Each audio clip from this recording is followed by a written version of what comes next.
was lying in a pool of blood beside him. Whether it was the weapon which did the deed, or whether it belonged to the dead man, I do not know. There was no name on his clothing, and nothing in his pocket save an apple, some string, a shilling map of London, and a photograph.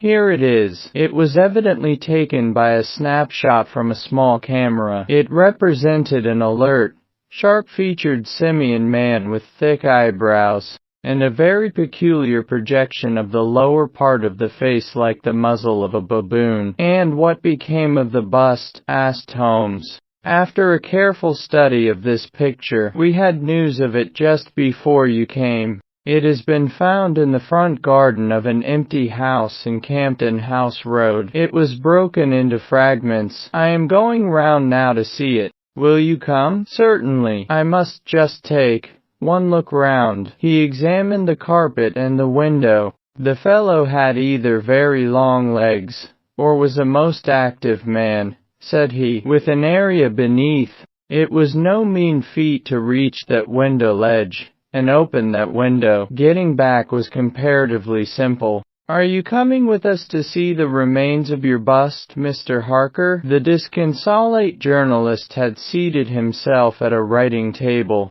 "I must try and make something of it," said he, "though I have no doubt that the first editions of the evening papers are out already with full details. It's like my luck. You remember when the stand fell at Doncaster? Well, I was the only journalist in the stand, and my journal the only one, that had no account of it, for I was too shaken to write it, and now I'll be too late with the murder done on my own doorstep." As we left the room we heard his pen traveling shrilly over the foolscap. The spot where the fragments of the bust had been found was only a few hundred yards away. For the first time our eyes rested upon this presentment of the great emperor, which seemed to raise such frantic and destructive hatred in the mind of the unknown. It lay scattered in splintered shards upon the grass. Holmes picked up several of them and examined them carefully.